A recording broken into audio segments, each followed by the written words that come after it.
네, 앞서서 전해드렸는데 오늘 오전 문재인 대통령이 국방과학연구원을 방문했습니다. 현무2 탄도미사일 시험 발사를 참관을 했는데요. 북한 도발에 대한 엄중한 경고의 의미로 해석이 될 수 있겠습니다. 한미 정상회담을 앞둔 한반도의 상황 전문가와 함께 짚어보도록 하겠습니다. 스튜디오에 YTN 통일외교 전문기자 왕선택 기자가 나와 있고요. 조한범 통일연구원 선임연구위원이 함께했습니다. 안녕하십니까? 안녕하세요. 자, 앞에서 전해드렸습니다마는 문 대통령이 오늘 현무2 탄도미사일 시험 발사를 직접 참관을 했습니다. 예. 기자가 아까 앞에서 이제 전해드렸습니다마는 당초에는 참관 계획이 없었던 것 같아요. 예, 의전에 개의치 않았다고 하는 거 보니까요. 예. 아마 그렇게 치밀하게 계획된 건 아니었고요. 아마 예. 즉각적인 행보를 하신 것 같고요. 여기서 좀 우리가 짚고 넘어가야 될 게 우리가 이제 미국이 북한이 하도 이제 미사일 시험 발사를 하니까 예. 우리 쪽 미사일 능력이 지금 많이 부각이 안 됐는데요. 예. 엄밀히 보면 한국은 세계적인 미사일 선진국입니다. 아, 그렇습니까? 지금 오늘 발사한 건 이제 지대지 탄도 미사일입니다. 예. 그래서 이제 현무 우리가 가지고 있는 타격 미사일이 현무 1, 2, 3, 1, 2, 3이 있고요.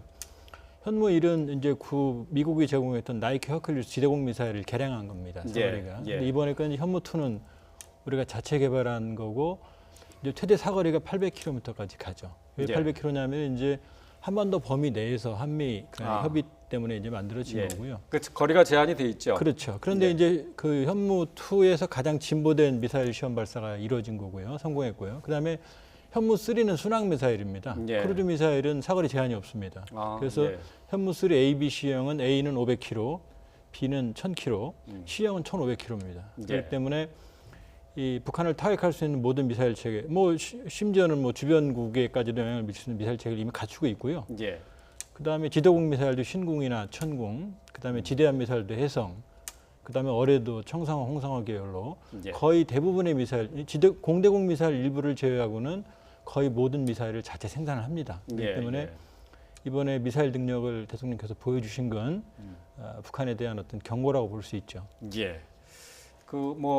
지금 탄도 미사일과 순항 미사일, 이제 예. 크루즈 미사일이라고 얘기를 하는데 차이가 어떤 차이가 있습니까? 탄도 미사일은요. 예. 쉽게 말하면 탄도를 그리는 거죠, 이렇게. 예. 그러니까 일반적인 미사일이 여기에 해당을 하고요. 중력의 힘을 그렇죠. 이용하는 거죠. 그러니까 대륙간 탄도 미사일도 모두 이제 탄도 미사일입니다. 예. 근데 크루즈 미사일은 순항을 하는 거죠, 이렇게. 예. 비행 자체로 비행기 목표물을 찾아서. 그렇죠. 그렇기 때문에 사거리는 길지 않습니다. 최대 예. 토마호크 같은 경우도 3,000km 내외고요.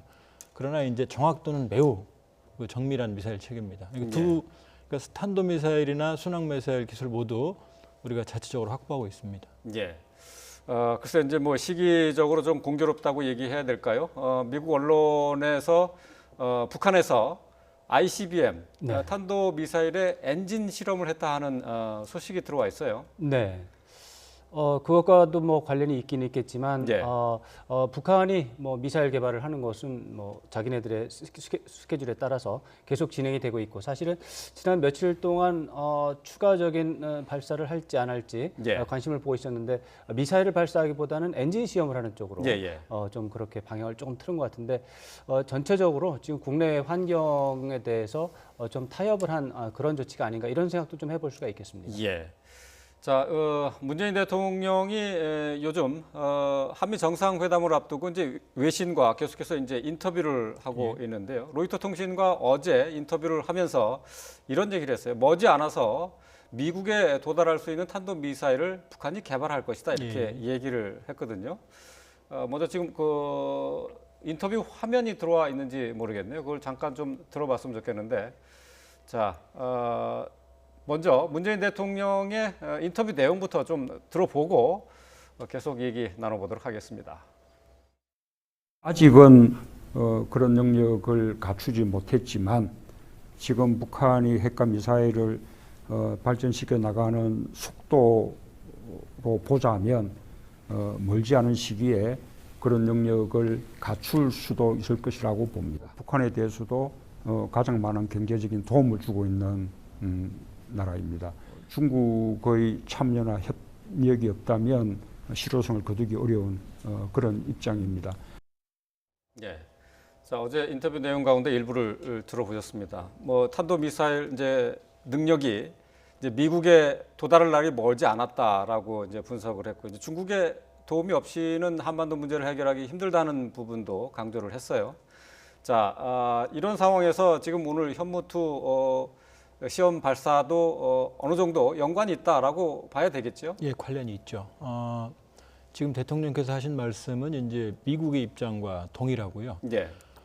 지난해 하반기 이후로 미국 측에서 변화된 동향이라고 한다고 그러면 예. 특히 이제 트럼프 대통령 집권 이후에요. 북한의 미사일 기술 개발 속도가 예상보다 빠르다라는 예. 점에서 상당히 당혹스러워하는 분위기는 감지가 되고 있고요. 예. 그 점은 중국도 역시 마찬가지입니다. 그러니까 예상보다 빠르게 북한의 미사일 기술이 진보를 하고 있고요. 이번에 그 시험한 것으로 지금 추측이 되는 미사일 로켓의 지상 분출 실험 같은 경우도 예. 이제 ICBM이 3단으로 이루어져 있습니다. 예. 그래서 일단은 이제 북한이 이미 지난해 80톤 포스, 그러니까 로켓 하나가 80톤을 우주로 올릴 수 있는 로켓이거든요. 이미 성공을 했습니다. 예. 80톤 포스를 200초간 연소를 시켰고요. 참고로 우리가 개발하고 있는 KS-LV 차기 한국형 발사체는 75톤 포스고 예. 연소 시간이 175초입니다. 그러니까 이것보다 훨씬 큰 대용량의 로켓에 성공을 했고요. 이걸 이제 클러스터로 묶는 거죠. 예. 예. 묶으면 이제 3개나 4개를 주로 사용을 하는데 1단이 됩니다. 예. 예. 그리고 이 로켓을 2단에 사용하려면 2단이 되는 거고요. 동일한 로켓입니다. 예. 그리고 이번에 시험을 한 것은 아마 3단으로 추정이 됩니다. 그러니까 마지막에 그 탄두를 분리하는 로켓인 거죠. 그렇게 예. 보면 지금 북한의 그런 그 일련의 행동들이 그러니까 우발적으로 이루어지는 게 아니라 상당히 치밀한 계획에 의해서 이루어지는 거고요. 특히 우려할 점이 지난번에 발사했던 화성 12호, 그러니까 성능상으로는 가장 앞선 능력을 보여줬죠. 예. 고도나 사거리에서. 같은 경우에는 이제 마지막에 탄도가 분리하고 나서 그 대기권에 재진입을 할 때 자세를 잡는 장치가 있어요. 그게 이제 PBV라고 하는 포스트 부스터 비하이클이라는 장치인데 그 장치까지도 식별이 됐습니다. 그렇기 때문에 북한의 미사일 기술에 대해서 뭐 너무 큰 우려를 하는 건 뭐 문제가 있지만 그러나 예. 예상보다 빠르다. 예. 그런 점에서 봤을 때 대통령께서 오늘 ADD를 방문해서 우리 탄도미사일 기술을 보여준 것은 그런 우려를 불식시키기 위한 예. 안보의 행보다 이렇게 볼 수 있겠습니다. 예. 앞서 봤습니다만은 문재인 대통령이 이제 중국의 협조가 필요하다는 부분을 강조를 했어요. 한미 정상회담을 앞두고 미국과 목소리가 좀 같아진다라고 이제 평가들을 하고 있는데, 그러니까 미국도 역시 이제 중국의 역할이 상당히 중요하다고 강조하고 있고, 그런데 또 한편으로는 좀 실망했다는 그런 목소리도 나오고 있습니다. 네, 트럼프 대통령과 시진핑 주석 지난 4월 6일과 7일 이제 플로리다에서 정상회담을 한 이후에 예. 이제 상당 기간 동안 트럼프 대통령이 시진핑 주석을 지원하는 그런 형태를 보여왔습니다. 그래서 그 지원을 바탕으로 시진핑 주석이 북한에 대해서 비핵화 문제에 대해서 이제 북핵 네. 문제에 대해서 설득을 하는 그런 형국이었는데 일정 기간이 지난 다음에 보니까 별로 이제 좋아지지 않더라 이제 이런 네. 것이고 그런 것들을 트럼프 대통령이 이제 공개적으로 표현하는 그런 상황까지 왔습니다. 다만 이런 것들이 실제로 북중 간에 벌어지는 그런 물밑 접촉의 상황이 실제로 나쁜지 좋은지 아니면 어떤 임계점에 도달하고 있는 것을 반영하는 것인지 이런 것들은 우리가 조금 더 지켜볼 필요가 있는 것 같습니다. 예. 자, 이제 한미 정상회담을 앞두고 북한에서 점차 비난 수위를 좀 높여가고 있어요. 트럼프 대통령도 물론이고 우리 이제 문재인 대통령에 대해서도 비난을 하고 있거든요. 북한으로서는 지금 이 한미 정상회담에 대해서 상당히 촉각을 곤두세우고 있는 상황이죠. 일단은 이제 북한은 문재인 정부 출범에 대해서 상당히 기대를 많이 가지고 있었던 게 사실입니다. 예. 그래서 북미 간의 접촉에서는 핵을 보유한 상태에서 협상을 시작한다. 예. 물론 이제 미국은 비핵화의 회담이라는 걸 이제 그 못에 받기를 원하고 있죠. 예. 그리고 북미 간의 접촉이 진행이 되면서 남북 관계에서는 오이사조 체제, 금강산 개성공단 사업 체계라는 실리를 추구하는 두 가지 어떤 그 카드를 손에 쥐고 있었거든요. 예. 그러나 이제 문재인 정부 역시 기본적인 남북 관계 개선도 한미 동맹과 북핵 문제에 연동해서 가겠다는 조심스러운 행보를 보이고 있고요. 예. 또 북미 간에는 지금 원비어 씨 사망 사건이 터지면서 사실 지금 굉장히 힘들어진 상황입니다. 그렇죠. 그렇기 때문에 지금 협상 모드에서 북한 역시 강경 모드로 전환을 한 거다. 그렇기 때문에 문재인 대통령뿐만이 아니라 트럼프 대통령 그 양자 모두에게 매우 강경한 발언을 쏟고 있거든요. 그렇기 예. 때문에 초기적인 탐색 대화 국면은 지금 매우 어렵다. 그렇기 때문에 당분간 뭐 IOC 북한 장관위원도 지금 뭐 한국을 오고 모주에 가게 돼 있습니다만은 예. 그럼에도 불구하고 당분간은 파격적인 남북 관계, 파격적인 북미 관계는 어려운 상황이다. 그렇기 때문에 북한도 역시 강경 모드를 선택하고 있다 이렇게 볼 수 있죠. 예. 조평통 대변인이 이제 그 발언한 내용에 문재인 대통령에 대해서는 입 뿌리는 대로 입뿌리 되는 대로 놀린다라고 얘기를 했고요. 트럼프 대통령에 대해서는 정신병자라고 얘기를 했습니다. 네. 지금 글쎄요, 미국 내에서는 원비어 사망 사건 때문에 대북 여론이 상당히 강경해지고 있는데요. 그렇죠. 아무래도 이제 이번 이제 한미 정상회담에서 북한의 인권 문제가 주요 의제가 될 가능성이 높다고 봐야죠. 사실 이번 정상회담이 이제 구체적인 의제를 놓고서 뭐 자세히 얘기하고 그런 성격은 아니라고 보는 것이 일반적입니다. 예. 이번 정상회담은 기본적으로 이제 양쪽에 새롭게 이제 선출된 대통령들이 처음으로 인사를 하고 처음으로 서로 간의 뭐 철학이 어떤지 이런 것들에 대한 일종의 상견례의 의미를 더 많이 두고 있기 때문에 뭐 북핵 문제라든가 뭐 북한의 인권 문제라든가 여러 가지 현안이 당연히 토론은 되지만 예. 그런 것들이 굉장히 긴장감 있는 상황 속에서 협상하는 분위기는 아닐 거라는 것이죠. 예. 그렇게 봤을 때 북한 인권 문제도 지금 미국에서 굉장히 큰 문제니까 당연히 거론이 되겠지만 그것이 어떤 긴장감을 불러오는 그런 상황으로는 가지는 않을 것 같다. 예. 그렇게 예상을 할 수 있습니다. 예.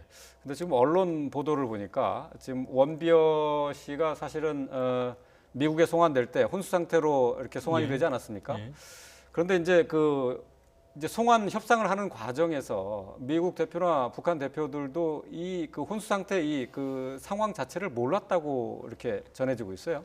충분히 개연성이 있는 그렇습니까? 사건이고요. 왜냐하면은 북한의 체제가 아무리 가혹하다고 하더라도 예. 미국의 시민을 가혹행위로 식물인간으로 만들 정도로 담이 크지는 않아요. 그러니까 제가 보기에는 아마 실무선에서 예. 실무 상부와 협의 없이 사건이 터진 것 같고요. 조심스러운 추측입니다만은 상당 기간 동안 북한의 상부에도 보고하지 않았을 가능성이 높아요. 실무자들이요? 예. 그럴 가능성이 충분히 있고요. 이건 뭐 알고도 시시한 게 아니다. 그렇죠.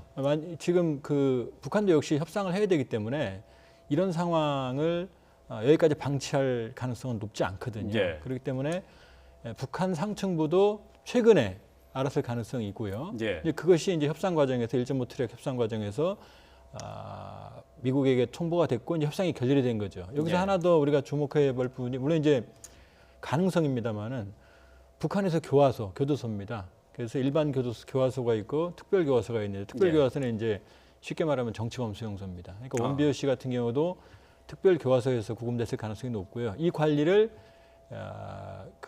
보위성이 합니다. 국가안전보위부죠. 전에. 그러니까 김원홍이 수장으로 있던. 예.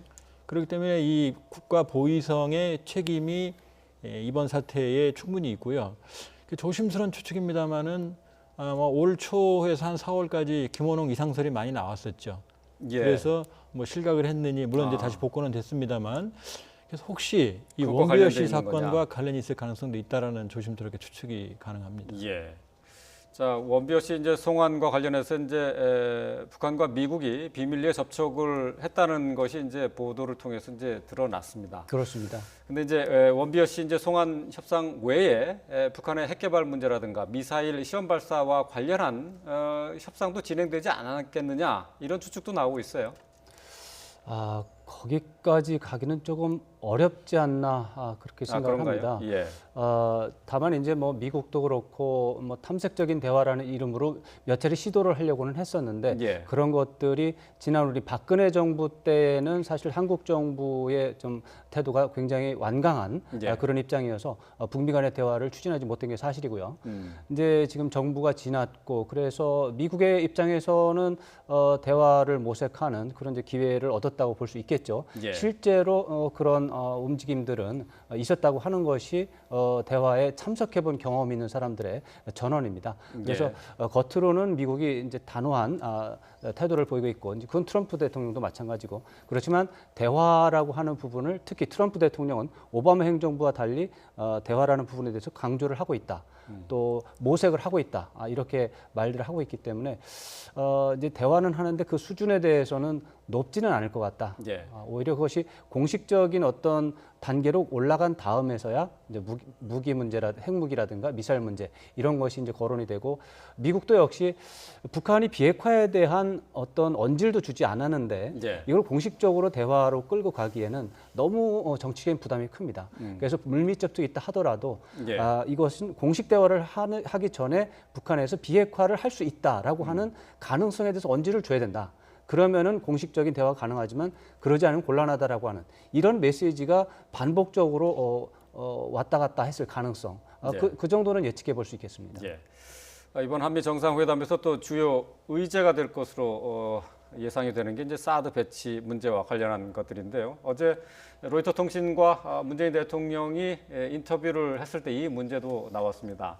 당초 한미 간에 합의가 됐던 배치 일정과는 다르게 좀 일찍 급하게 배치가 됐다 하는 얘기가 나왔는데요. 잠시 들어보겠습니다.